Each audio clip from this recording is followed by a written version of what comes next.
the Dynasty Gambit, where we break down your Dynasty rosters and give you your in-depth analysis on where you can improve your roster with trades or even waivers. As always, we will dive into the latest updates around the league, including the fantasy Richter scale 10 earthquake of a trade made by the Titans for Julio Jones, which I think the Titans won in a landslide given their current roster. As always, also, we have our man in Canada, the Detroit Red Wing fan, Kyle Senra. Kyle, what's going on, my man?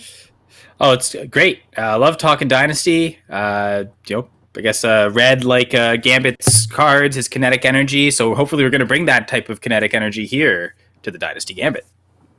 And, Mr. Scientology here. And we have the doc, the traveler, the vlog, the Dr. James Verity. Doc, what's going on, man? You're in the car today. That's it, fellas. We've taken the Dynasty Gambit on the road.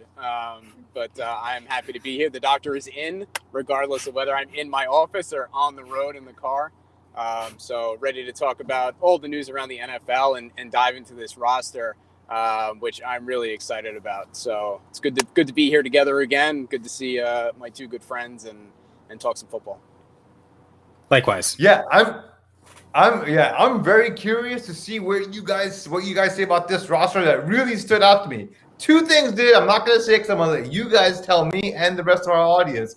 Without further ado, let's jump right in. The doc is traveling to Virginia, and we have Canada in the house. I am in Ohio. Let's get this party started, guys, with Tennessee.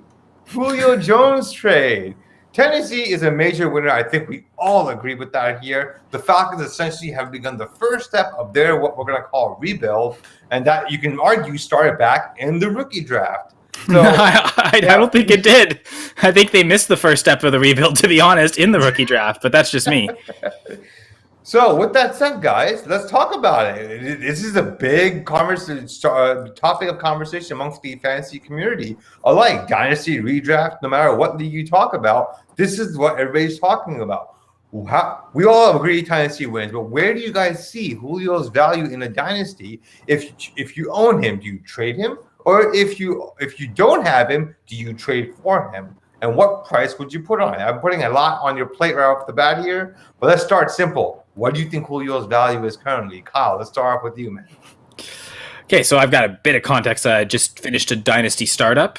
Now, this was a slow draft, and Julio was picked before he was traded. I am suspecting, I do wonder, I think everyone kind of expected the fact that he was going to leave Atlanta, and I think that was kind of already baked into his price. And now I do wonder if his price does rise a little bit with the Titans. I know Dr. Drive over there and I we were talking about it a bit before the show started, and I think I really echoed his statement because he brought it up first, but I definitely wholeheartedly agree. I think it's going to be a little higher now because of the certainty. I think there was maybe a fear that, like, is he going to go to the Patriots and like that's a low passing volume of efficiency offense that would not be great. But now he gets a really great quarterback. I would say an upgraded quarterback. Maybe it's a lower volume offense, but certainly the efficiency should be up there. So I think with that certainty of now that we know where he is, I do expect to see a bit of a rise in price. I think there's a bit of a guessing game going, so I won't reveal what I know so far about Julio and his price right now. Doc, what do you think, my man? Yeah, so this is really interesting because we've talked about Julio before, and we've kind of talked about how he was essentially untradeable. At least to get any sort of value. And now I think that he does have more value because of the trade. So the interesting thing is that when you look at his perceived value versus his actual value, I don't think his actual value or productivity is going to be that different. I think it's really a net neutral going to Tennessee, or maybe a little bit of a downtick. I mean, he's still 32. He still has the hamstring issues that he had last year. And we can't discount the things that he's going to have to deal with. He's going to have to, and he's a veteran, I get it, but learn a new QB, learn a new system, learn a new town, learn a new team. All these things are not insignificant. So it wouldn't surprise me if he got off to a little bit of a slow start. And, if you're kind of counting on that elite Julio Jones production going forward, you might be a little disappointed. So if you were somebody that was like thinking you wanted to upgrade at the position or get younger, I think now might be your window to kind of move on, because now the there's excitement around him now, and I think now you actually can trade him. I don't know. How does that land with you guys? So about that a little bit. So let's sort of talk about his durability. Everyone's like injury prone, the injury risk. Okay, I didn't say injury prone. Oh no! I'm not putting words in your mouth. I'm just generally speaking what the fantasy community is echoing. So he hasn't missed. He has played at least 14 games since 2014. He's only played 14 games every year except one, which was last year. So last year was really the first time he missed more than 2 games in the season, and he's put up astonishing numbers throughout his career. Now the question really becomes his targets. This guy was peppered with targets in Atlanta, and their defense, and the big part was they have to throw a ton because their defense sucks. Now, Tennessee Titans' defense isn't all that better, but it still is a middle-of-the-pack defense. It ranked 22nd in the league in defense last year. So now, having said that, now we're banking on what's efficiency. The issue with efficiency becomes is he's only had, since 2014, 8 touchdowns twice. Otherwise, he's had 6 or fewer touchdowns every year otherwise. So are you guys he's not AJ Brown. AJ Brown is the definition of efficiency. We can dive into that all day. Now, are you guys concerned that now for Julio, we've never had to expect Julio to be efficient. Now we have to expect that. Are you guys concerned about efficiency? I mean, it depends how you're considering efficiency. I mean, you kind of stated touchdowns, but I'm thinking yards efficiency. He's been incredibly efficient. Like his ability for yards per catch throughout his career has been incredible. And again, I think he's getting an upgraded quarterback, so I expect that should have no problem. Again, as long as he is healthy. I know last year was again. Maybe short-term memory. Okay, is this the start of his body breaking down, or was last year just kind of a coincidence year? Okay, he got older, but it also was an injury-riddled season.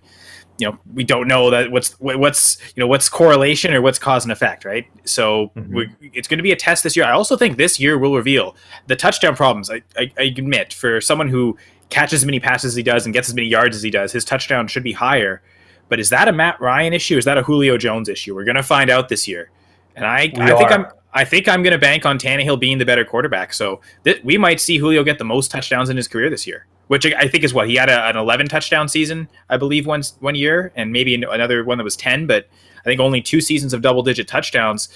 I think he probably get a third this year, if at least I think so. One season with double-digit touchdowns that was exactly 10 back in 2012. But really quick to your point before we move on to the rest of the topics, Julio Jones was 4th in the league in yards per route run at 2.6. So he is definitely, I mean, when you talk about efficiency, you get in the ball, he'll do things with the ball, and he is an exceptional route runner. Even has some decent. He can still run pretty decently for speed as well. So it's not. He's aging very well. Kind of reminds me a little bit of Larry Fitzgerald. Larry Fitzgerald was never a speedster. He was exceptional at route running and hands. And I think Julio Jones might have that same mentality and also the skill set to be able to play an extra 2 or 3 years where he's able to perform similarly to how Larry Fitzgerald did from an efficiency standpoint.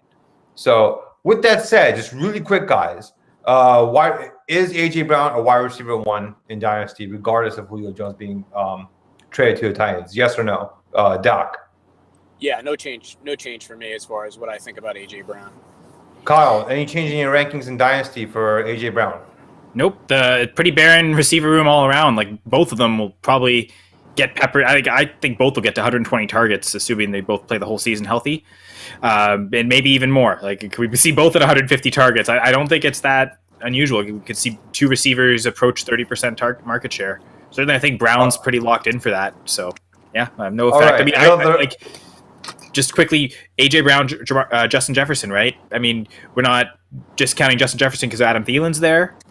Produced well. I mean, usually you need 2 receivers. It's when you get to 3-4 really top guys, that's when they can really eat into each other. But 2 elite receivers, that doesn't scare me, especially when there's really no one else there. Okay, another quick question for you guys. Titans last year finished 3rd last in pass attempts. Where do you guys predict they finish this year? Real quick, Doc, get to guess. I'd say they're somewhere in the middle 3rd now. Okay.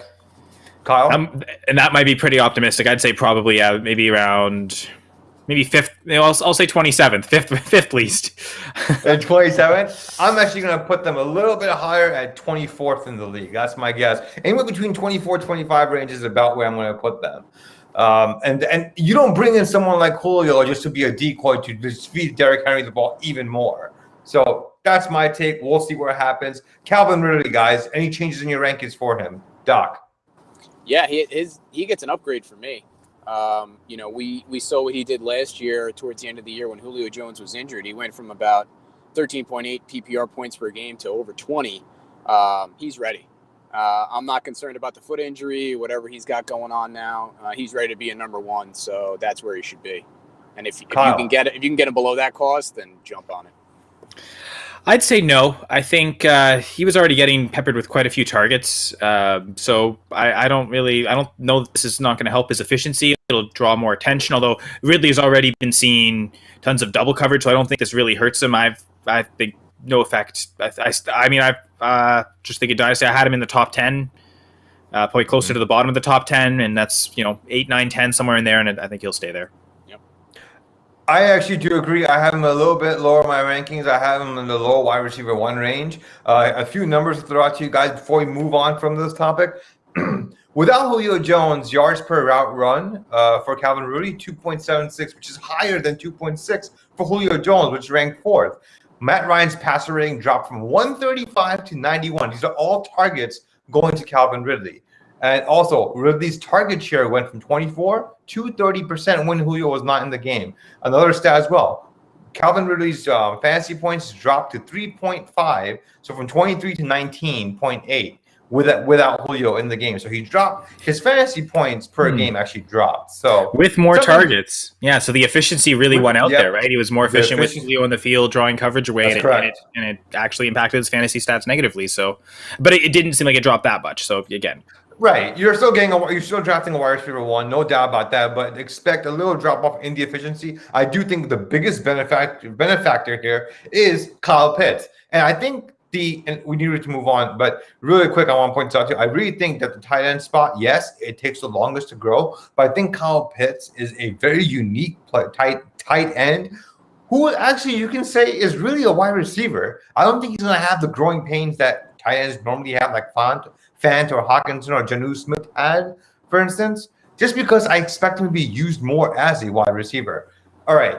So Evan Ingram's rookie season.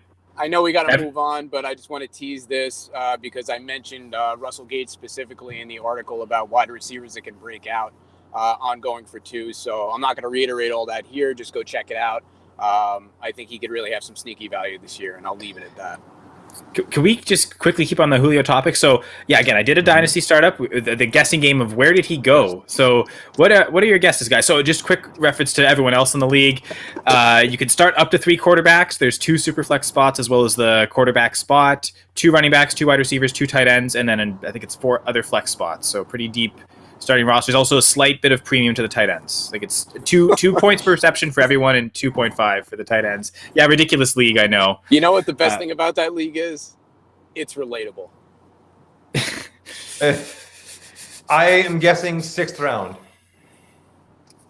Kyle, I don't know. I mean, it could be. You could tell me anything, and I'd believe you. I had no context for that league at all. Tell us. Don't keep it. So he went at the 902, but again, he was drafted. Wow.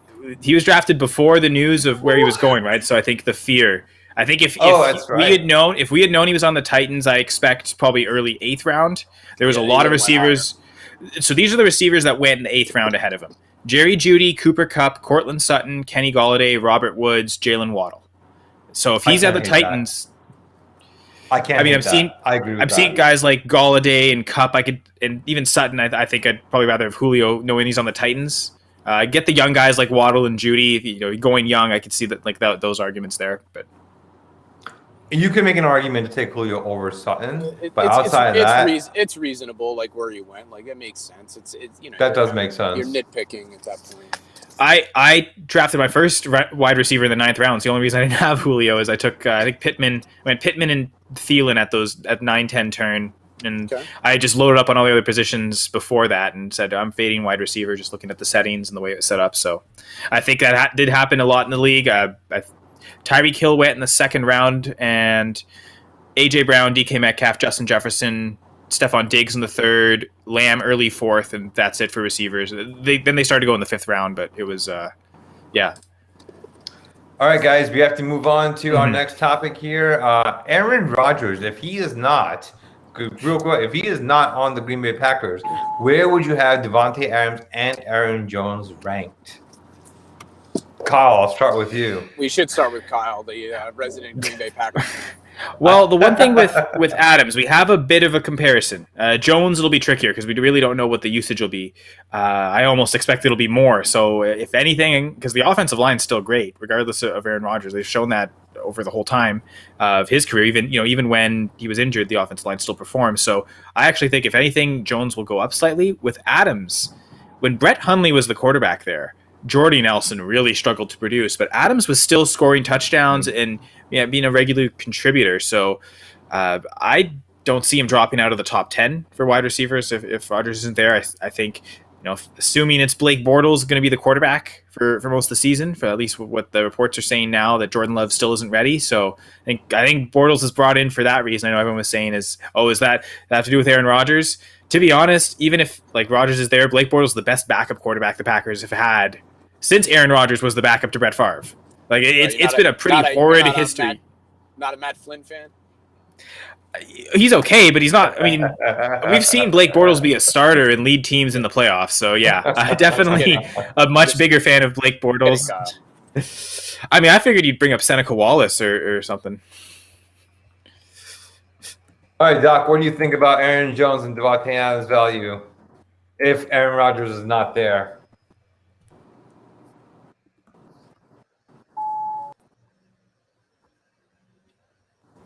Yeah. All right, Doc's frozen up. Because I really don't think – I think this is fire.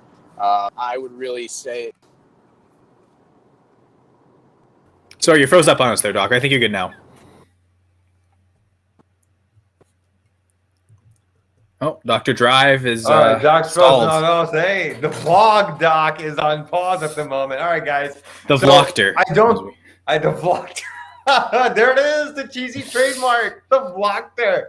But really quick, I do think that this does put a hit on Devontae Adams' value and Aaron Jones. I think Aaron Jones does actually get more touches, but his efficiency will drop, especially the touchdowns, which he's very dependent on to finish at a high RB1 versus a low RB1. Devontae Adams, we've seen him, like you said, perform in the past without Aaron Rodgers. So I do expect him to be a wide receiver 1, but I think he'll drop in my Dynasty startup rankings into the lower tier of the wide receiver 1 because we still don't know what to expect from Jordan Love. He really hasn't had a full offseason of practice with the team, and he's just started practicing with the ones this offseason for the first time. So we'll see where that goes. But moving on now, real quick, guys, we're gonna cut the Gus Edwards part here. Real quick, guys, quick fire questions here. With Gus Edwards signing a 2-year deal now, extension with the Ravens, I believe it's worth $10 million, which is $5 million per year. I have J.K. Dobbins ranked inside, right at RB12 in my Dynasty rankings. Too high, too low, just right. Kyle. I'm going to say slightly high, but pretty close to just right. Doc. Yeah, matter of personal preference. And shout out to Gus Edwards. Go RU, my fellow Rutgers alum. Yeah, and Gus Edwards, as far as his value is concerned, where would you rank him? Like, you can give me a range. I'm not expecting an exact number. Where would you guys rank Gus Edwards in Dynasty? Here's my range. No change. So there's not a change in value in J.K. Dobbins. There's not a change in actual value of Gus Edwards. The question is perceived value. And now does J.K. Dobbins' perceived value slide a little bit further where I'm comfortable taking him kind of end of the third round?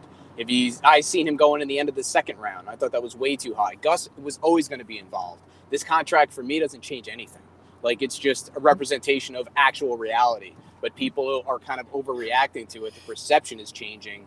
And Gus Edwards' ADP is getting pushed up, in which case I'm out. He's just kind of like a nice handcuff, But this kills Justice Hill's value, that's for sure. That's done. I was thinking maybe towards the end of his rookie career, rookie contract, when Gus Edwards is gone, he might be the backup there. But yeah, Gus Edwards is probably, in terms of backup running backs, I wouldn't say the most valuable. I think Kareem Hunt has that, but he's got almost standalone value to where he's not that. He's nice. I think he's probably close to a Latavius Murray, maybe a little higher. I think maybe a better efficiency run game. Not quite a Naeem Hines, especially in PPR. I think he's going to catch more passes. So somewhere in kind of that range, I'd say probably close to RB 30, maybe between RB 30 and 35, somewhere in there, I would think. That's reasonable. I mean, he's got standalone value, and if something were to happen to Dobbins, he's kind of like a lock for major league production. So the thing with Lamar Jackson, a lot of rushing attempts, but last year very few inside the 5-yard line. Yep. When they get that close, they're going to pound it in with the running backs, whether it's Dobbins or Edwards. He'll pass. He'll much more likely to pass there. So that's the one thing is that Edwards is second in line for the goal line carries, and it seemed last year it was close to a 50-50 split. Dobbins got more as the season went on, so maybe we see him evolve to that. So I think there's good touchdown upside with both, really. So, yeah, I think for backup running backs, Edwards is probably certainly in the 10 best. I would say maybe 6, 7. Not just backup. He is actually a good flex in Dynasty or redraft. He's a solid flex option, and he proved that even last year with the limited touches he had. Now, Dobbins is expected to be more involved in the passing game this year. That's at least the news out of the offseason so far out of camp. But again, it's early. We'll see how that translates into the season. I'm still drafting Dobbins in Startup Dynasties as an RB1, and I'd be very comfortable to have him as my RB1 if I was starting the Dynasty League today.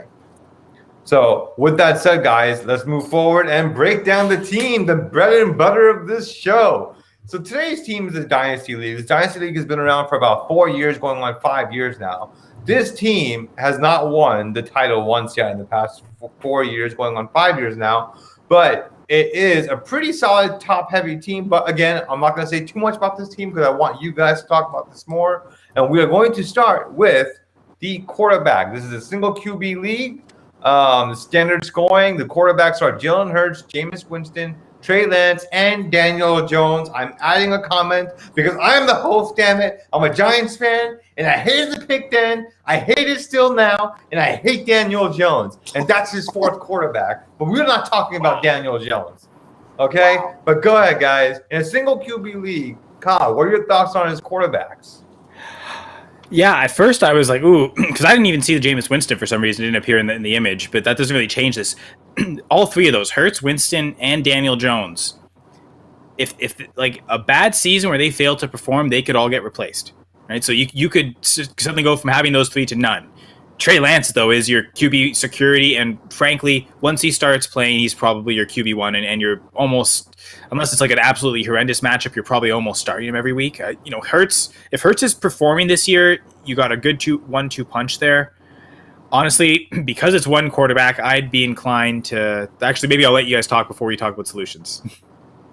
Okay, Doc, your thoughts? Yeah, well, first we got to give the team name. If I'm not mistaken, his team name is This Will Hurts, right?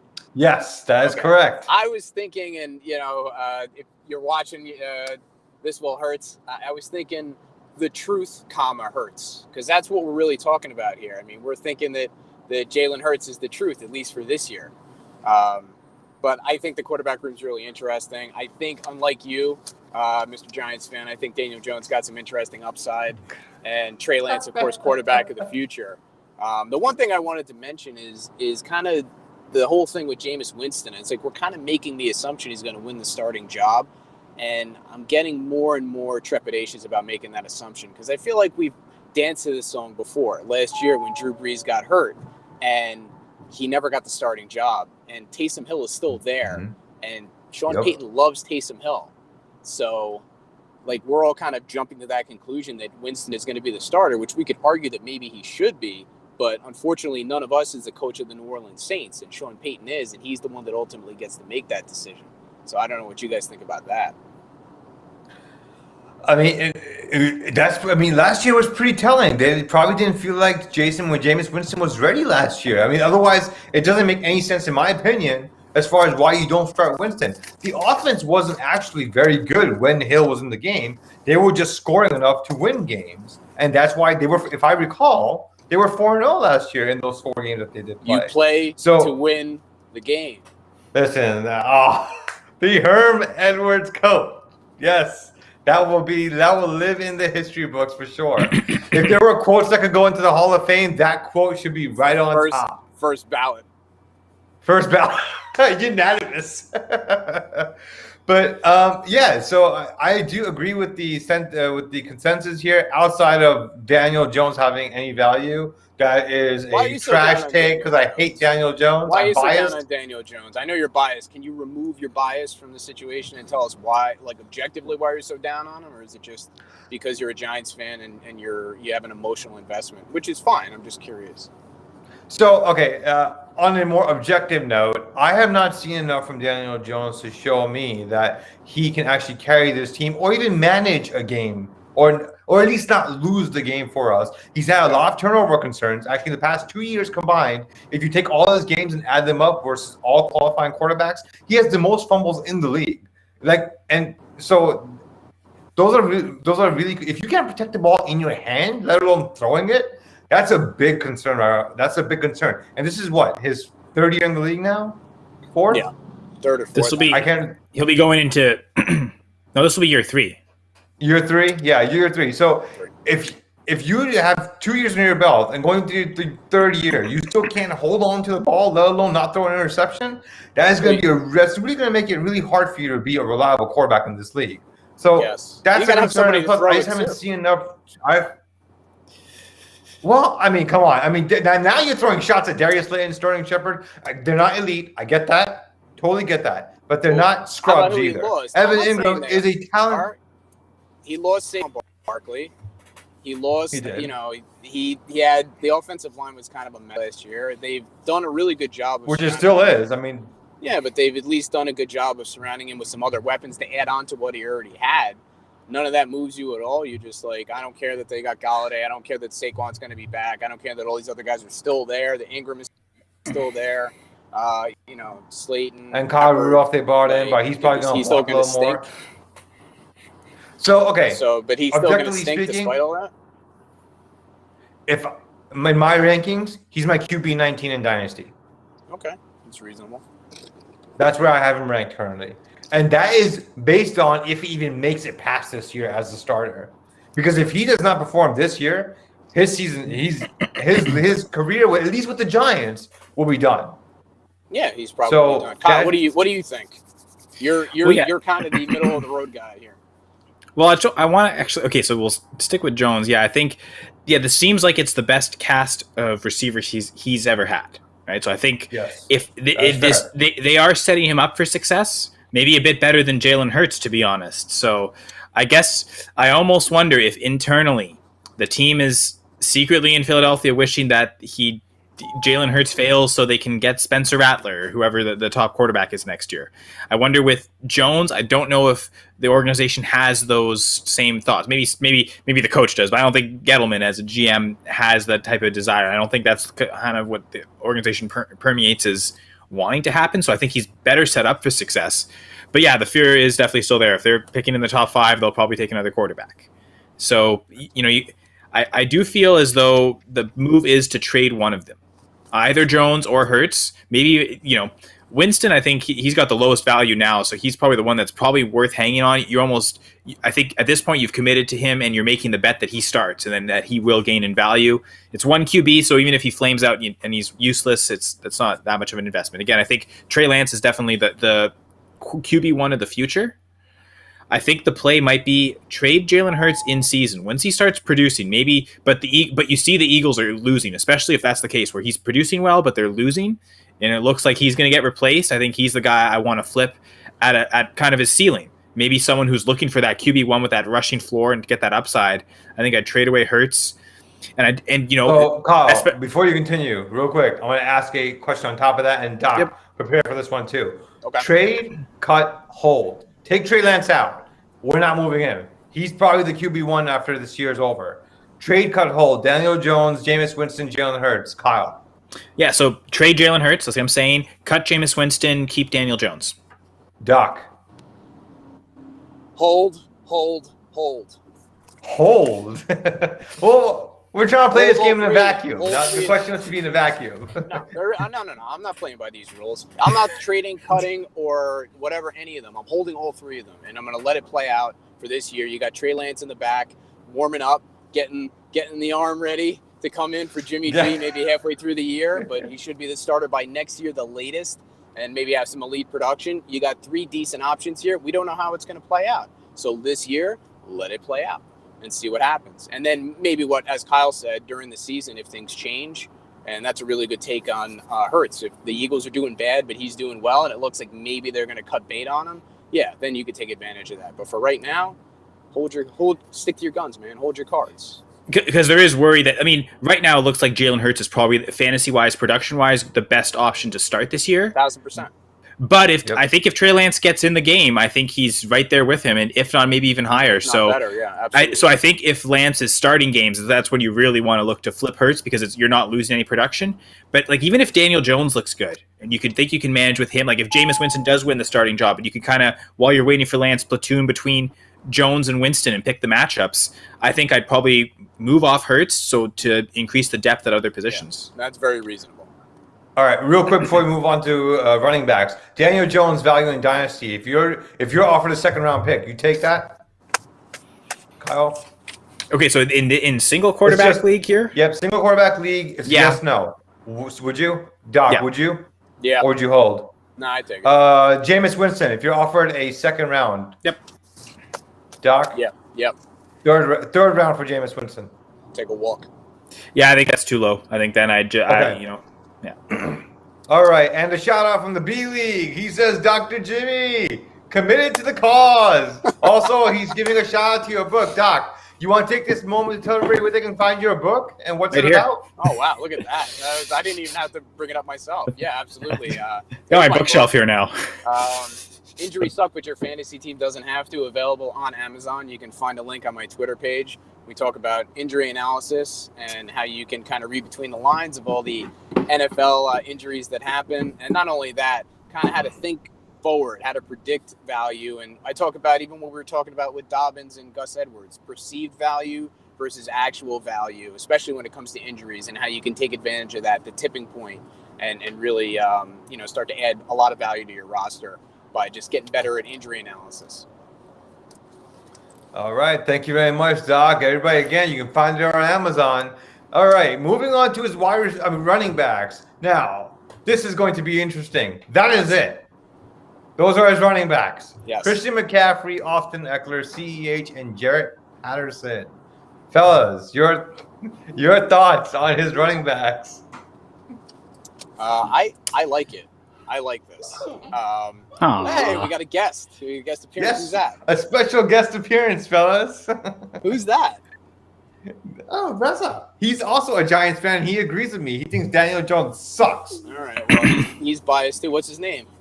Raza, Raza. Raza, what do you think about the running backs? No, I'm kidding. It's my show.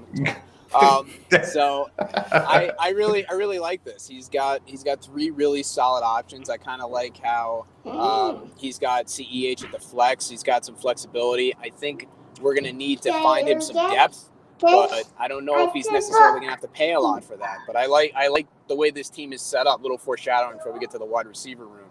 But I mean, he's got CMC, he's got Austin Eckler, and he's got Clyde Edwards-Helaire as 3 top running backs. It really is tough to get better than that. Kyle. Yeah, I think in terms of depth, I would maybe like to have a 4th starter, because just looking at this team, I mean, really, with two flex spots, if you could get another elite running back, you could play all 4 every week. So I think I would like a 4th guy, but for the top 3, that's a pretty solid top 3. Even if you get because Jared Patterson is probably not giving you much. You can get just a 4th guy that could be, guys we talked about, like a Gus Edwards, a Nyheim Hines, someone fairly cheap that when the matchups seem to set in right, you can play them in your lineup and go for running backs on certain weeks. That's pretty great. So I think I'd just like to add to this, but this is a pretty solid room. 3 guys that kind of, 2 pass catchers, so you don't worry about them aging as much because there's so many receptions, and then a young back on a really explosive offense. That's a really solid 1, 2, 3. So CMC we know is RB1. Dude's a stud. He's a beast. He's untouchable. He's like Superman on steroids. That's how good he is. We all know that. He's 1,000 receiving and rushing, locked in every year if he stays healthy. Eckler, between week 12 and week 17, when he came back from injury, he was out like the 8 weeks, I think it was. He was RB6 for the remainder of that season between those weeks. So, and he was peppered with targets in the passing game. That's where he made most of his bread and butter. And so even if he doesn't get the touches on the ground, he's going to get those receptions and targets. Hunter Henry no longer there. Those short passes will go to Eckler even more. Those Hunter Henry targets will go to Eckler, I think, more than anybody else on that field. Yeah, we're hyping up Mike Williams. I totally get that. But I don't think Hunter Henry leaving helps Mike Williams as much as it helps Eckler, especially if he can stay healthy for the entire year. So I love that 1-2 punch alone. A little bit concerning would be CEH because he was more of a early on. I think the first 6 weeks he did have the starting job till Bell got there. Any concerns with CEH's efficiency? Now, granted, Bell and Damian Williams are no longer there, but are we concerned with his efficiency from a dynasty? This is not redraft. From a dynasty standpoint, any concerns with CEH not showing enough efficiency in his game? Kyle. I think a slight bit, but they have also upgraded the offensive line. I mean, I'll go back to the Canadian. They're getting Laurent Duvernay-Tardif back. So right away, the interior looks a little better. I know they got Kyle Long. That seems more like it's injury depth and replacement in case someone gets hurt, but you've got a capable starter. The tackles now. And I mean, I guess last year for a good chunk of the season, both Fisher and Schwartz were healthy. But, I guess that really affected more in the playoffs when they were out. But I think the interior of the line, especially because once Kelechi Osemele got hurt, I think they brought him in and it kind of infused the line. And then when he got hurt, you could tell his absence really was marked there. So some depth at the interior, especially. I guess getting Joe Tooney's good. You can play him either at guard or at tackle. So the line also offers some versatility. So I think a better, improved offensive line. Nice to get Mitchell Schwartz back, especially if you can get both of him and Tooney. I know, right? And he's still out there. Correct me if I'm wrong here. Villanueva is also signed from the Steelers, if I'm not mistaken. No, I thought didn't he sign with Baltimore? Did he sign with? Oh, he did. You're right. He did sign with Baltimore. You're correct. You're absolutely correct. Same division, wrong team. Yes, that's correct. Yeah. So. Yeah, I'm not worried. In long and haul, I think he'll improve on his own, and I think the offensive line improving will also help. I think hit the rookie wall. I mean, he hit the rookie wall pretty early, but pretty early. Yeah, right away, right? So I think, does he get stronger now that he's gone through an NFL season and off season? Will he get stronger, better? I mean, maybe we're banking on that a little too much, but again, I also think the offensive line, that's a marked improvement. So I have a league where I've tried to actually trade for CEH. I think this is your window to buy low on him while you can. Because from last year, there's plenty of reasons why you can try to buy low on him. Because I do think he's actually going to have a pretty good season. I'm not too concerned either, like the rest of you are pointing out, given that they have, of course, bolstered the offensive line. And now the options at passing is Tyreek Hill and Kelsey. Now, one point I do want to make, though, is I think with the fact that they don't have really anyone outside of Hill and Kelsey, maybe that helps CEH get more targets as well. We'll see how that plays out, but until we see that upgrade in targets, I'm keeping him a little bit lower in my rankings from a dynasty standpoint. He is actually outside my RB1 in dynasty. Kyle, where is he? Is CEH inside your RB1 or is he RB2 in dynasty for you?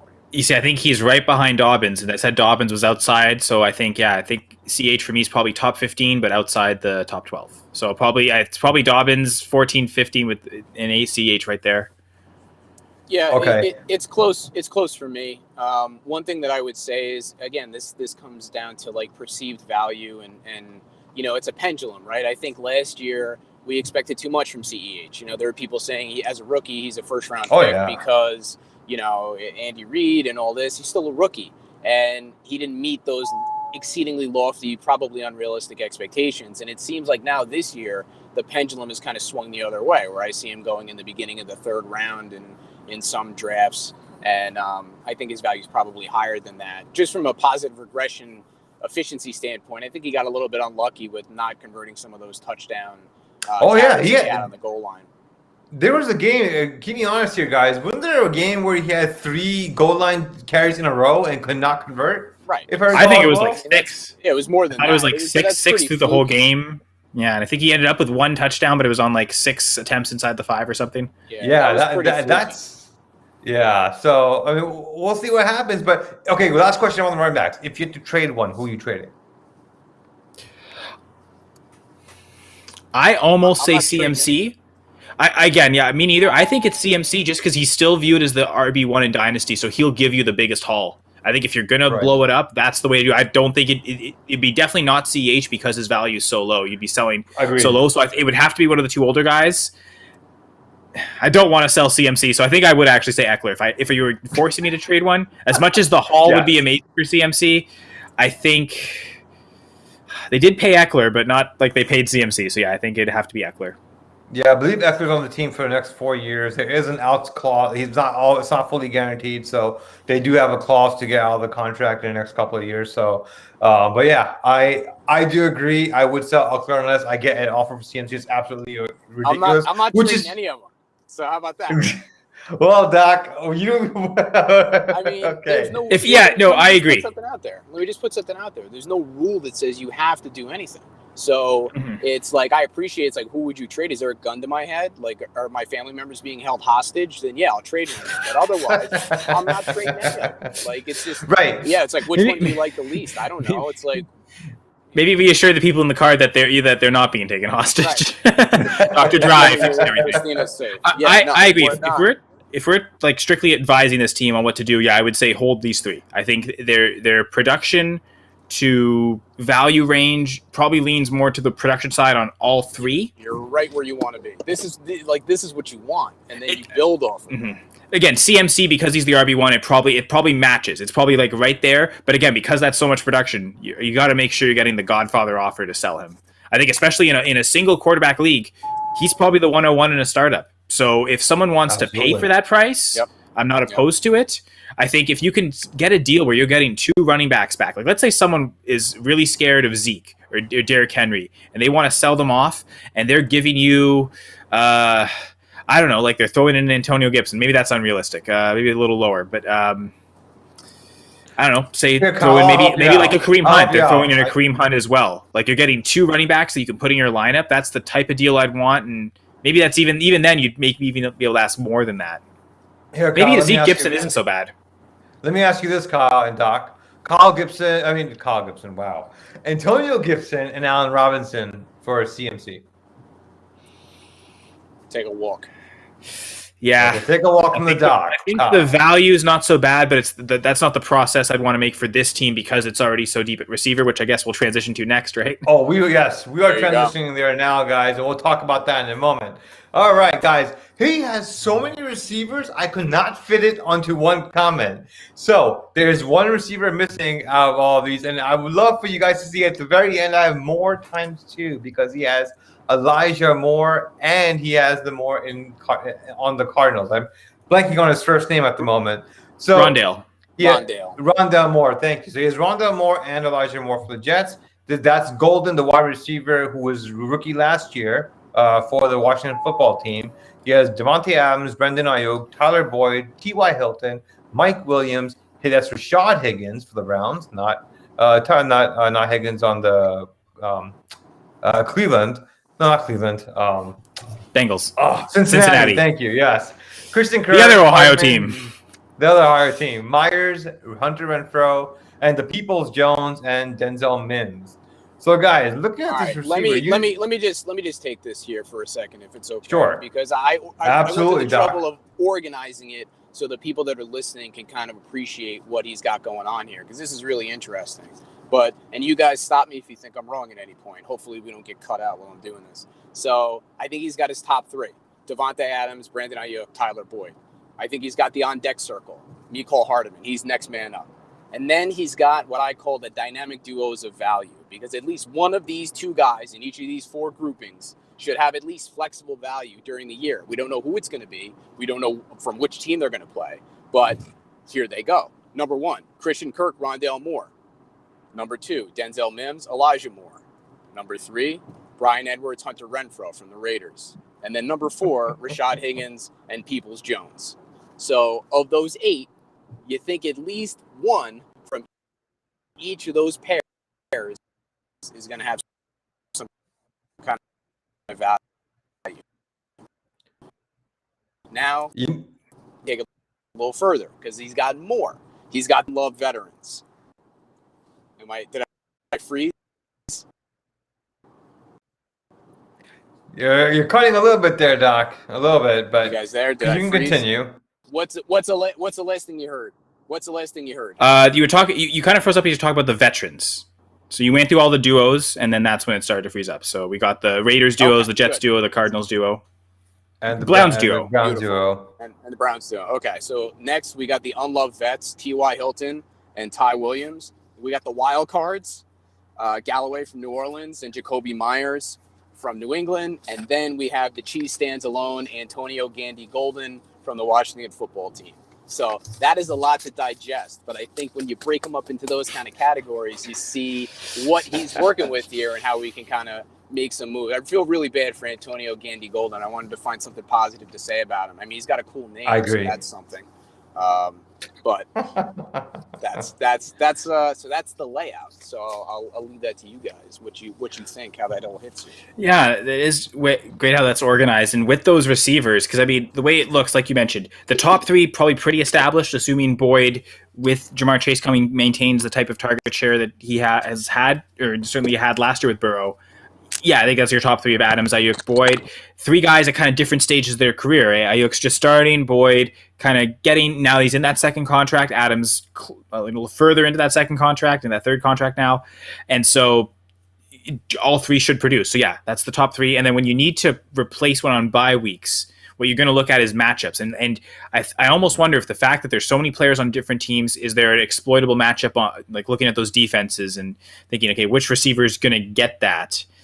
I think, but I, Doc, you said Hardman is the wide receiver 4. I think he's kind of like this high ceiling. If you want to inject a high ceiling into the lineup, you can put him in. My only concern is with Clyde Edwards-Helaire, do you really feel great playing both? So I actually think his wide receiver 4 is Jacoby Myers. And we'll see with, I mean, they made some additions, obviously tight end, also bringing in Nelson Aguilar, Kendrick Bourne at wide receiver.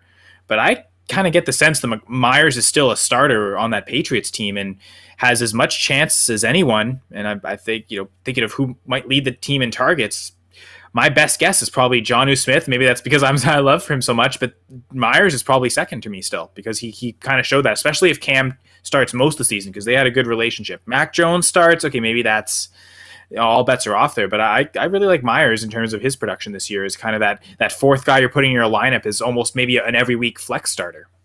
Well, let me ask you this. Speaking of wide receiver 2s, what about Bryan Edwards? He does have him as well. And now it's Henry Ruggs, wide receiver 1, followed by Bryan Edwards, wide receiver 2. That's the perceived depth chart, but we don't know how that's going to play out. So, Doc doesn't like it either. He just exited altogether. Doc said no. Honestly, I wonder if he's agreeing with me that John Brown disrespect. I mean, doesn't he step in there as automatically the number one guy just because those other guys haven't produced? Maybe not. And I think the draft capital with Ruggs would indicate so. But I think John Brown goes in there and could produce, probably maybe even outproduce both of those second-year wide receivers and Renfro as well. Okay. So how about this? How about you rank the wide receivers in the Raiders right now from 1 to 4? Are we ranking them? Are we ranking them in Dynasty or just for 2021 production? Dynasty. Okay, then yeah, I'll put Brown at 3. So I'll probably go. I'll definitely go Ruggs first. I think that that first round capital kind of speaks there. I think, yeah, dynasty wise. Yeah, I'll probably go Ruggs, Edwards, Brown, Renfro in terms of their trade value, but the production might almost be reversed this season, which is weird. Maybe my values are off. Doc, if you had to rank the wide receivers for the Raiders as Hunter Renfro, John Brown, Bryan Edwards, and Henry Ruggs, how would you rank them in Dynasty? You're on mute, Doc.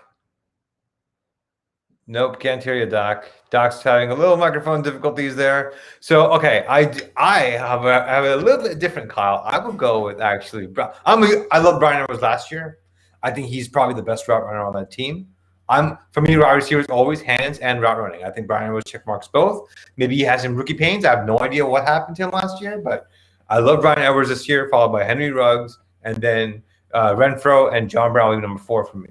Only because John Brown, I do have some concern with his health and also his efficiency, given that's Derek Carr. So that the offensive scheme does concern me a little bit, especially coming from the Bills. So if he was pretty efficient-ish with the Bills, but going to the Raiders, I have no. I'd be lying to you if I could guess what to expect from John Brown. I have no idea what to expect from John Brown with the Raiders. Well, what did he do? I'm going to look it up right now. What did he do the year he was in Baltimore? Because I wonder from a perimeter receiver if Derek Carr is a better efficiency throwing outside the numbers than Lamar Jackson. Over the middle, Carr's pretty efficient over the middle too, but that's definitely where Lamar Jackson's strength is. So I'm just going to look that up quick because I think that might be a good floor to his production. Because similar to that, like that Ravens team, similar setup to the tight end is the alpha. Mark Andrews on that case with the Ravens, Darren Waller now with the Raiders. His year in Baltimore, 42 catches, 715 yards, 5 touchdowns. Super inefficient, 43.3% catch rate. He had 97 targets. So I think I don't think he's going to get a catch rate that low. Really, that's the second worst of his career. The only time it was worse was actually the previous season with Arizona. 21 receptions only on 55 targets. Only played 10 games. So, a bit of an injury there. But yeah, that was definitely his worst season statistically. But from a catch rate perspective, that year in Baltimore was the second worst. So I think that's maybe a floor. Like he'll probably catch at least, his career average is 53.8, and that's with a couple of bad seasons in there. So I see him as kind of at least getting to that. And then it just comes down to targets. I think, does he not, maybe it's overly simplifying it, but is there a world where he just steps into what Nelson Aguilar had in targets last year? Which I'm also looking at right now. If I had to guess, I have no idea what the targets were. I'm going to guess around 85 targets. 82, right there. Yeah, he had more targets. 82. He had more targets than Renfro, and that's my bearing. Although Renfro did have more catches, again, maybe slot receiver kind of favored there. But Nelson Aguilar led this team in air yards last year. Yes, and I can see, and I think John Brown might as well because that is his skill set is the deep ball. You don't think Henry Ruggs? He's also a deep ball guy, though.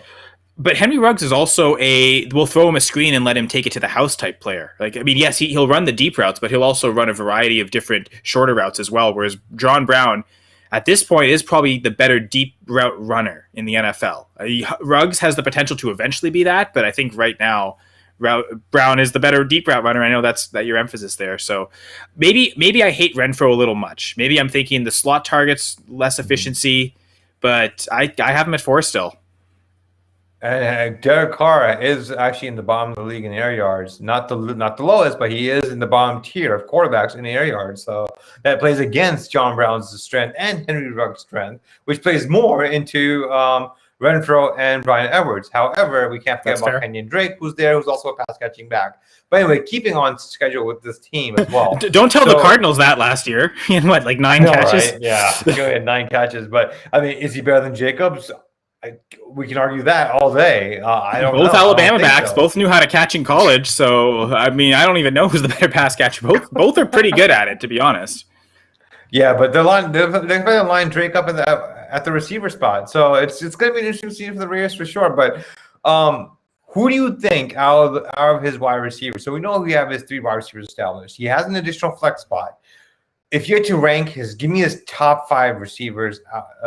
If you had to rank them, I know of course Adams and Ayuk, Boyd are the top 3. Who are the other 2 receivers who are weekly stars that you would start in his team?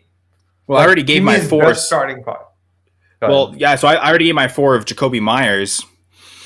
5 is pretty interesting, and I know Doc what he said is 4. I might steal his answer there and put Hardman at 5. I don't know. What are you thinking, Doc?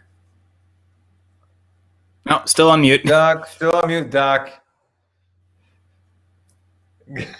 All right. Well, we'll see if Doc can get back to us. So I do have, of course, Adams, Ayuk, and Boyd.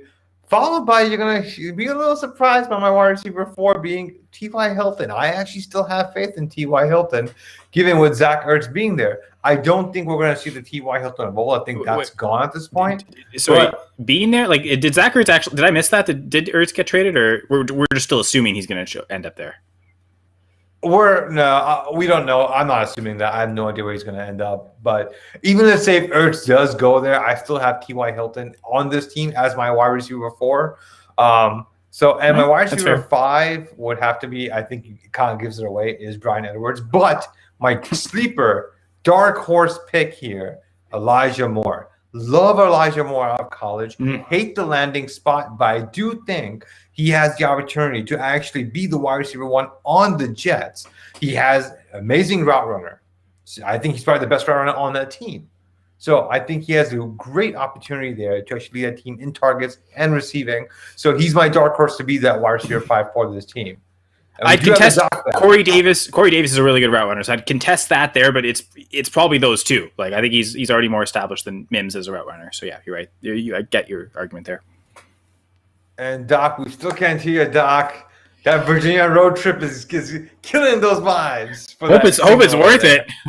I know it's right? worth it. He really wants to make this point here, and he's maybe never going to be able to. I know, right? We can see him getting animated back there. Yeah, because he can totally hear us talking about him right now and talking about the fact that he can't talk, and it's just tearing at him, isn't it? The fact that I'm talking about how much it's eating at him is probably making it worse, and he's just begging for me to stop. So let's actually talk about Dynasty now.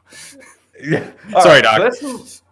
All right, so let's move. So anything you would do as far as the wide receivers are concerned before we move on to the tight ends, anything you would do from his wide receiver standpoint, he has a bunch of them. Maybe add some more depth at running back is something that I would consider to do here. And the players that would consider to actually trade here, get a pick for T.Y. Hilton maybe, or even Mike Williams is getting a lot of hype out of this offseason. They're expecting Mike Williams to take that next Tyrell, step. right?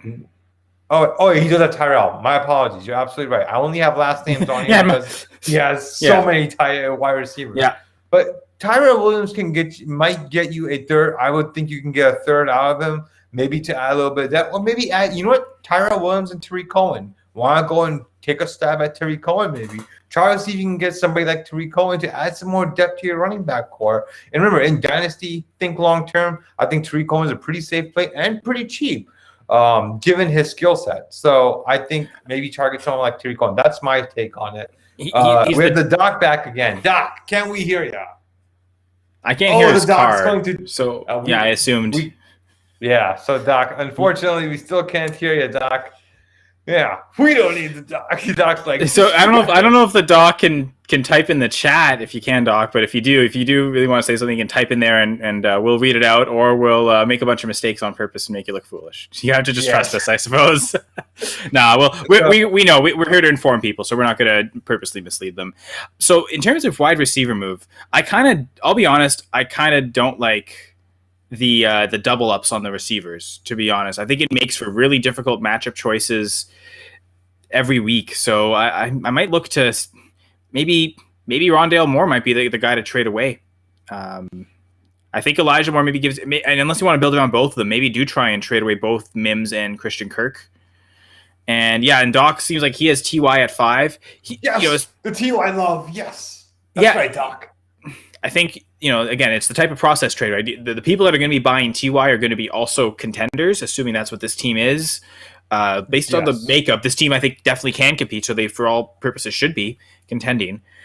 So the only thing is that you're probably selling Hilton to the teams that you're going to be playing against, competing against. That's why, selling a guy like Kirk or Mims that are younger, you're selling them to teams that maybe are in rebuild and you're not competing against. That's why I'd maybe look to move them. And honestly, I already talked about it earlier.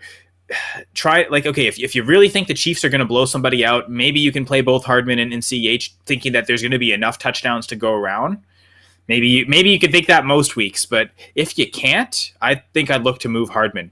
If he's viewed as the number 2 wide receiver, that could mean number 4. Really number 2, because we all know Kelsey is the wide receiver 2 or wide receiver 1. Why depth chart? Why he's the official wide receiver 2, but he's not going to be targeted like that. And I wonder, can you play off that hype? Do people maybe expect Hardman to kind of be that guy? So he's if there's, I know I talked about earlier, Hurts in season. I think the Hardman trade I'd make right now. Make it to someone who kind of is looking they're desperate for that wide receiver 3, and they feel like Hardman give them that upside wide receiver 3, and they're maybe willing to give up some running back depth. I think, again, Tariq Cohen's a good target. I think he's maybe the cheaper version of Nyheim Hines, who's someone that I would kind of recommend on that. But yeah, I think that's kind of the thinking there is, sell Hardman for maybe a lower value running back, and you can get a pick back or some more depth, maybe even another wide receiver. So your wide receiver depth isn't being hurt by this at all. Just another cheap guy that you can kind of pick the matchups between. So Hardman would be maybe one of my biggest trade targets on this team. There's maybe only one player that I'd look to actively trade away more. Okay, so Kyle, think about this question while I move to Doc's comments real quick. If you're trading for a running back, which running back are you trading for given these receivers? All right, while Kyle's thinking about that, we have the Doc's answer here. His top 5 are, of course, the big 3, which is, of course, Ayuk, Boyd, and Adams. followed by Hardman and T.Y. Hilton, will round up his top 5 wide receivers that he will start on a weekly basis. So his recommendation is trade some of these guys for RB depth. So probably get some more. He also agrees, maybe add some more RB depth here. If you have to trade one of them, he actually also agrees with Kyle to trade Hardman as well. So we see that the doc agrees with me with T.Y. Hilton and agrees with Kyle for trading Hardman for the RB depth. Kyle, have you thought about it some? So I think that this backfield offers 2 possibilities. Either Bills running backs, Zach Moss or Devin Singletary. I think they're both pretty undervalued. You can shop it around and just make the bet on whoever will be the cheapest, whatever. And I'm going to assume that if you sell Hardman for one of them, you're going to get something back on both instances. So just what's the best return you're getting? If it was up to me, in PPR, who are you targeting out of those 2? My guy between the 2 is Singletary, but I will say Agreed. In drafts I've done in both, I did a Dynasty startup and I've done a redraft. I think they went around similar rounds, but Moss was always the first one to go between the 2. So that's telling me they're close in price, but it seems like Moss might have a little bit more hype. And so I'm thinking Singletary might be a little cheaper, but if even just side by side, I think I prefer Singletary. Had the better pass catching upside there. Now, very little in terms of a goal line back. I mean, he's basically Chase Edmonds, right? Those 2 guys. Yes. It's actually super similar, situations. Running quarterbacks that are going to take away touchdown upside. James Conner / Zach Moss is the goal line guy. So if you want that touchdown upside, those are the ones you target. If you want the pass catchers, Singletary, Edmonds are the guys you target. The only reason I don't like the Cardinals guys is they've already got a couple Cardinals players here. That's why I think the Bills backfield is a better one to target. I think maybe overall offensively a stronger scoring chance. I'm pretty close on both. But yeah, I think those are Singletary, Moss are 2 players I would target trading away Mecole Hardman. Great call out. All right, let's move on to the tight end position. He has 3 tight ends, and again, this is going to be similar to the running backs. He has some pretty good tight ends, and all from a dynasty standpoint, and one really solid late tight end. So we have Waller, Hockenson, and Herndon on this roster. Pretty solid tight ends here, similar to the RBs. Very top heavy here. So, Kyle, at first glance, what are your thoughts about his tight ends? It's funny because I think right now I've got 1 dynasty share of Darren Waller, and the backup tight end on that team is Chris Herndon. So similar situation, I feel pretty comfortable, and I think I'm pretty set at that. So Hockenson seems like a luxury player here. And now I get the strategy. Especially if you think Hawkinson's going to be a clear top 5 tight end and difference maker, having 2 of those guys, the points are nice, but it's the fact that you're taking away that tight end from other teams. And then suddenly the teams that can match you at tight end, there's only maybe whoever is Kelsey, whoever is Kittle. I like Andrews. If we think Pitts steps out, maybe the Noah Fant team, but you're still that's 5, right? So you're still looking at the whole other half of the league where you're going to get a serious advantage over tight end. So I get it, but it's in the non-tight end premium. To me, again, if I think the strategy is there's 2 players I'd like to trade, Hockenson or Hardman.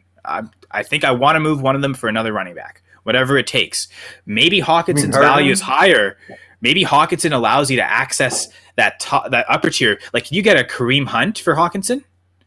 If you can get something like that, and maybe even something added to Kareem Hunt, that's a trade that I would like to do. So you wouldn't actually trade. So let me ask you a different question. He has Hunter Renfrow. He has also Bryan Edwards. You don't think he should consider maybe trading Waller? That's true. He's kind of viewed. I think the doc might have to leave. So maybe before we answer that question, Doc, if you still hear us, I would appreciate having you. But sorry, it looks like you have to make a unceremonious exit. So Dr. Drive. Thank you very much, Doc. The vlog doc. Vlogter. The Vlogter is saluting. I prefer Dr. Drive, but alliterations are awesome. Dr. Drive kind of reminds me of James Bond. That makes a great villain name, Dr. But Drive. The thing is with Dr. Drive is you can easily abbreviate it to DRDR. So you can call him Double DR. Ooh, Double DR. Double time. Wow. Yeah. You're just full of it today. I love it. Yeah, I'm always full of it. But yeah, so no, I you know what? You're making sense there with the wide receivers, but the truth is he's also got Tyrell Williams. So that same problem exists keeping Hawkins, and you already have a receiver there. Now, Tyrell Williams is if you've got to cut a player to add somebody, Tyrell Williams might be that last cut on this team. So I don't know if that's a long-term thing to have Tyrell Williams. I mean, maybe he comes in and produces, but considering his injuries recently, and unfortunately the doc just left, so talk about that. But he did tear his ACL last year. I think it wasn't an Achilles tear, so maybe not a death sentence. But I don't know. I get your point. I get your point of. I think the bet there is because essentially having Waller, you're kind of eliminating your Renfroe or Bryan Edwards flex. Right. So why don't you trade those guys? I mean, the value is so low, especially on Edwards. But to be fair, I'll be honest, Hamed, that team I've got Waller on, I've also got John Brown and Bryan Edwards. So clearly that hasn't been a concern. It's a contract league, and obviously, Brown was on the Bills, so that kind of got blindsided to have that extra there. But that's rough. Yeah, in the rookie draft, Edwards was a good value, I felt. Should have gone Chase Claypool apparently, but I also have Deontay Johnson, so that went ahead the same problem. So anyway, enough about my teams. We're talking about this team here. So yeah, again, I get, and this is about this manager, how they want to build the team. If they've built a team they want 2 tight ends, even though there's no premium, they want to just have that positional advantage, and that's how they've built it to make sense. Then it makes sense to just keep both Waller and Hawkinson. If you're going to ship them off, you're shipping them off not for running backs, you're shipping them off for other elite tight ends, like really? Waller to get Andrews plus. Right, like if that's how this team is built, like in mind I want to dominate the tight end position, then don't go against that, right? If that's how this team's been built, then don't work against that. Work towards that, because then suddenly, if you're backtracking to get to another running back, you weaken the self at tight end. You're also maybe not having that advantage. And the other thing too is we don't know how these other teams in this league looks. Like I know the PLP leagues, the personalized podcast leagues, and maybe Jeff will appreciate the shout out here. We sell them for what does that end up being? I think it's about $12 per manager. It's $8.20. It's $8.25 per manager. Yeah, in a 12-team league. So, contact Jeff Lambert at JeffLambert77 or at Going for Two, both on Twitter, and find out about the personalized podcast leagues. And we actually go through every single team in the league. And so, like with enough of those, Hamed, I'm kind of used to seeing every team. So right. I don't know. Maybe in this league, the person who has Kittle also has Pitts, or the person who has Kelsey also has Pitts. Like maybe tight end hoarding is a thing in this league, and suddenly that scarcity exists. So to have 2 would be amazing. So I get not trading under those purposes. But if the vision is Hawkinson just because he's going to get a lot of targets, I'd look to maybe move that further running back, because I think I'd rather play the 4th running back in that flex spot than Hawkinson. That's where I was going to go. I was going to say sell one of these tight ends for a running back.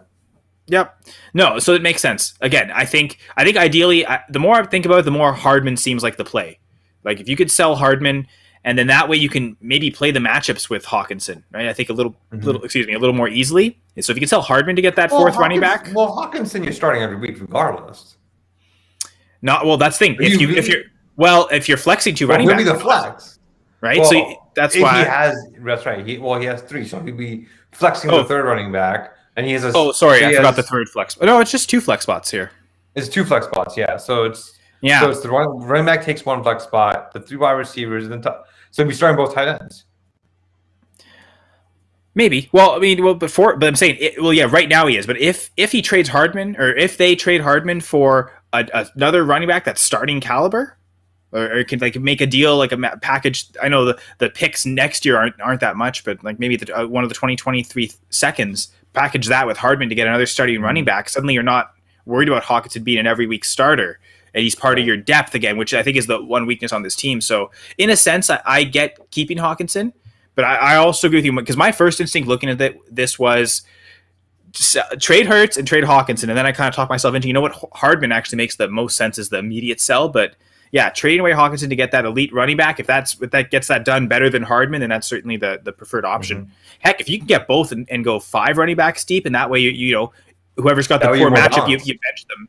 Yep. So again, it's all about how this team's built. If the philosophy here is to go with 2 tight ends, then stick with that philosophy, because it's a good execution. If that's what you decide to do, I mean, there might be 2 top 5 tight ends on this team, and again, if that positional value wants to exist, so it all depends on what the manager wants to do.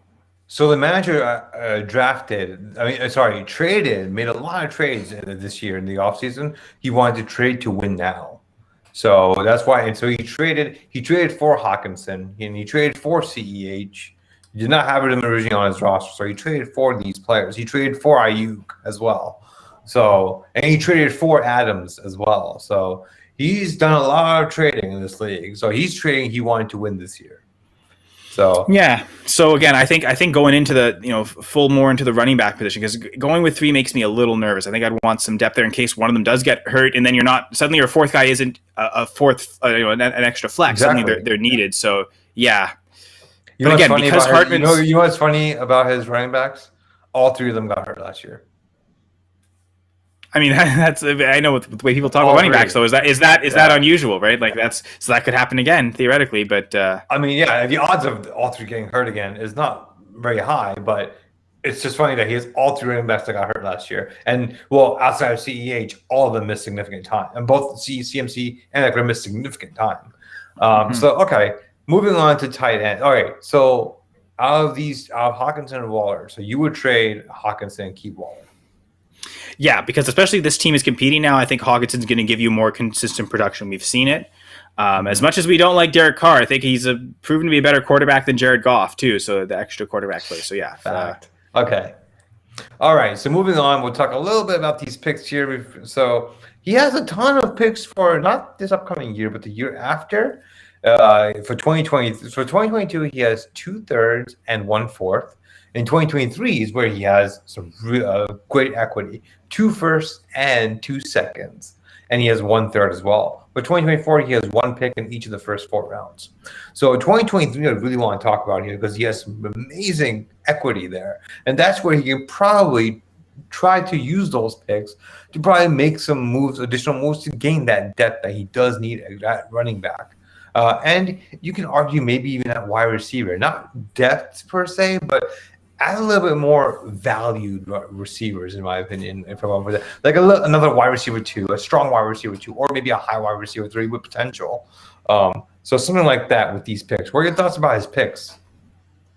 Yeah, and from all accounts, it looks like 2023 is going to be a stronger draft class than 2022. So it seems like that's definitely the one you'd rather be invested in. And where this team's direction is competing now, a few guys that are on the older side. We talked about maybe the bit of fragility at quarterback. If this team ever does kind of not compete next season in like in 2022, let's say the bottom falls out. Let's say Adams doesn't have Rodgers, or that situation deteriorates. Let's say Boyd just doesn't get the targets, and it's all Jamar Chase and T. Higgins, and suddenly you're kind of clawing just to make the playoffs. That'd be a year where you'd probably rather have the first. So it seems like for this year things are going to be stable. So 2022 you won't be as. I think where this team lines up well with, again, what's expected to be a good draft class in 2023. I'm probably holding both those firsts unless it's a player that becomes like an every week starter for you for multiple seasons. Like you're buying in for those true elite starters, not just someone who's might be useful for you this year, might even help you win this year. But if they're going to be not hold value going into 2022, I don't want to spend those 2023 firsts. The couple seconds might be good picks. But so I think I'd want to hold those firsts. Quick fire, Hunt or the 2023 first? The first. The first, okay. I guess it's not this isn't Superflex. I am used to thinking Superflex prices. It is not Superflex. Yeah, it is single quarterback. Sorry, yeah, because that totally changes the equation. I'm thinking about it. Oof, that's close actually. Maybe you start to. Because that's where I value 2023 first, Kareem Hunt. Yeah, I think that's a good line actually. So good value there. I think just for the liquidity of them, I think I'd rather have the first, because maybe that gets you. Can you package both together to get an even better player? So yeah, I think I'd rather have one individual first rather than Hunt. Up a little bit, DeAndre Swift or the first? Oh, Swift. Oh, not even no-brainer. Well, Swift might be better than any player in the 2023 class, especially if we're talking it up. Like even when it comes to that, and when they're producing, we might still say Swift is the better player. So yeah, no, that's Gus Edwards or the first. The first. Okay, so the Gus Edwards hype, let's bring it down a notch. Okay, got it. Well, again, I'd rather have Nyheim Hines than Gus Edwards, and I'm not giving up a first for Nyheim Hines. You know what's funny? I was about to say Nyheim Hines is the first. Nah, the first. The first. I agree with that too. So I think we agree that Kareem Hunt's a good line. Is a good line, I think. I'll put that first. You know what? Maybe you can buy me. If you're keeping one first and selling the other to get Hunt, and it helps you win, I could buy into that. And maybe, yeah. I think so. If I'm not mistaken, isn't Hunt 27 years old, if I'm not mistaken? About 27, 28? He's not that old. Well, relatively speaking. 27, 28 is kind of old, though. It's kind of old, yeah. I was a little surprised when you said that. I was thinking maybe 26. Maybe I'm wrong, though. I mean, I was thinking on top of my head. He might be 26 for all we know. And because he did come into the league pretty young as well. And not just that, Hunt doesn't have that many touches comparatively speaking. Yeah, 95 birth. He's 20. He's 25. Whew. August 6th. So he's gonna turn. He'll turn 26 in the summer, just before the season. Yeah, so he's still. Yeah, I would have. Yeah, you know what? Trade 2023 for if I get Hunt. Yeah, especially if I think. Well, and again, the fact that they have two. Do they have their own first? Yes, he has his own first, and also he traded for the first.